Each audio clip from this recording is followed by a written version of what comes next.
ಮತ್ತೆ ಈ ಒಂದು ವೇದಿಕೆ ಮೇಲೆ ಇನ್ನೊಂದನ್ನು ಭಾಳ ಸ್ಪಷ್ಟತೆ ಮಾಡಬೇಕು ಅಂತ ನನಗೆ ಅನ್ನಿಸ್ತು. ಅದನ್ನು ನಮ್ಮ ನಿರ್ದೇಶಕರವ್ರ ಹತ್ರ ನಾವು ಮಾತಾಡಿದೆ. ಇಲ್ಲ ಸರ್ ಹೇಳಿ ಅದನ್ನು ಅಂತ ಹೇಳಿದ್ರು. ನನ್ನ ಕೆಲವು ಯೂಟ್ಯೂಬ್ ಮಿತ್ರರು ಇಲ್ಲಿ ಬಂದಿದ್ದಾರೆ. ಭಾಳ ವರ್ಷಗಳ ಹಿಂದೆ ಒಂದು ಚಿಕ್ಕದಾಗಿ ಒಂದು ಕಾಂಟ್ರವರ್ಸಿ ಆಗಿತ್ತು, ನಿಮಗೆಲ್ಲ ಗೊತ್ತಿದೆ. ಯೂಟ್ಯೂಬ್ ಅವ್ರ ಜೊತೆ ನನ್ನ ಮುಂದುವರೆದ ಅಧ್ಯಾಯ ಚಿತ್ರ ರಿಲೀಸ್ ಆದಾಗ ಕೆಲವರು ಯೂಟ್ಯೂಬರ್ ಅದ್ರ ಬಗ್ಗೆ ಭಾಳ ಕೆಟ್ಟದಾಗಿ ಮಾತಾಡಿದರು. ಸೊ ಅವ್ರ ವಿರುದ್ಧ ನಾನು ಸ್ವಲ್ಪ ಹಾರ್ಷಾಗಿ ಮಾತಾಡಿದ್ದೆ.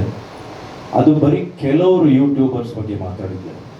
ಅದನ್ನು ಕೆಲವರು ಏನು ಮಾಡಿದ್ರು, ನಾನು ಎಲ್ಲ ಯೂಟ್ಯೂಬರ್ಸ್ ಬಗ್ಗೆ ಮಾತಾಡಿದ್ದೀನಿ ಅಂದ್ಬಿಟ್ಟು ಅದನ್ನು ಭಾಳ ದೊಡ್ಡದಾಗಿ ಪ್ರೊಜೆಕ್ಟ್ ಮಾಡಿಬಿಟ್ಟು ಯೂಟ್ಯೂಬರ್ಸಲ್ಲಿ ಭಾಳಷ್ಟು ಜನಕ್ಕೆ ನನ್ನ ಮೇಲೆ ಒಂದು ಭಿನ್ನಾಭಿಪ್ರಾಯತೆ ಹುಟ್ಟಿತ್ತು. ಅದನ್ನು ಈ ವೇದಿಕೆ ಮೇಲೆ ಕ್ಲಿಯರ್ ಮಾಡೋದಕ್ಕೆ ನಾನು ತುಂಬ ಇಷ್ಟಪಡ್ತೀನಿ. ಅವತ್ತು ನಾನು ಮಾತಾಡಿದ್ದು ಕೆಲವು ಯೂಟ್ಯೂಬರ್ಸ್ ಬಗ್ಗೆ, ಎಲ್ಲ ಯೂಟ್ಯೂಬರ್ಸ್ ಬಗ್ಗೆ ನಾನು ಮಾತಾಡಲಿಲ್ಲ. ಹಾಗೆ ಮಾತಾಡಿದರೆ ನನಗೆ ಕೆಲವು ಯೂಟ್ಯೂಬರ್ಸ್ ಮಿತ್ರರು ಇಲ್ಲಿ ಬರ್ತಾ ಇರಲಿಲ್ಲ. ಸೊ ದಯವಿಟ್ಟು ಕೆಲವರಿಗೆ ನಾನು ಅದನ್ನು ಹಾರ್ಷಾಗಿ ಮಾತಾಡಿದ್ದೀನಿ. ಇವತ್ತಿಗೂ ನಾನು ಅದಕ್ಕೆ ಬದ್ಧ. ಯಾಕೆಂದರೆ ಅವ್ರು ಮಾಡಿದ್ದು ತಪ್ಪು, ಅದಕ್ಕೆ ನಾನು ಇವತ್ತಿಗೂ ಅದನ್ನು ಹೇಳ್ತೀನಿ ಅವ್ರು ತಪ್ಪು ಅಂತ. ಬಟ್ ನಾನು ಅದು ಎಲ್ರಿಗೂ ಅಂತ ಹೇಳಲಿಲ್ಲ. ದಯವಿಟ್ಟು ಅದನ್ನು ಇವತ್ತು ನಾನು ಕ್ಲಿಯರ್ ಮಾಡ್ತಾ ಇದ್ದೀನಿ.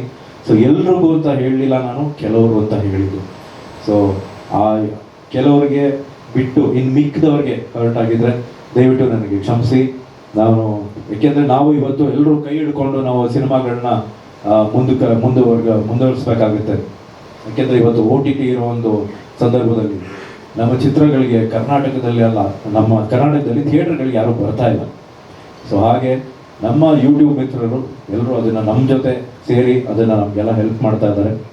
ಸೊ ಈ ವೇದಿಕೆ ಮೇಲೆ ಅದನ್ನು ಕ್ಲಿಯರ್ ಮಾಡಬೇಕು ಅಂತ ಇದ್ದೆ, ಅದನ್ನು ಕ್ಲಿಯರ್ ಮಾಡಿದ್ದೀನಿ.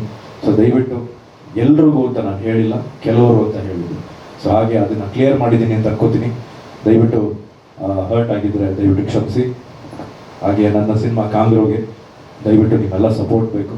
ಎಲ್ಲರೂ ಸಪೋರ್ಟ್ ಮಾಡಿ ನಮ್ಮ ಸಿನಿಮಾವನ್ನು ಬೆಳೆಸಿ, ಕನ್ನಡ ಚಿತ್ರಗಳನ್ನು ಬೆಳೆಸಿ ಉಳಿಸಿ. ಜೈ ಹಿಂದ್, ಜೈ ಕರ್ನಾಟಕ ಮಾತೆ. ಧನ್ಯವಾದಗಳು ಆದಿತ್ಯ ಸರ್ ಅವರಿಗೆ ಅಂತ ಹೇಳ್ತಾ, ಹಾಗೆ SSTV ಸಿನಿಮಾ ಜಗತ್ತಿನ ಕ್ಷಣ ಕ್ಷಣದ ಸುದ್ದಿಯೊಂದಿಗೆ.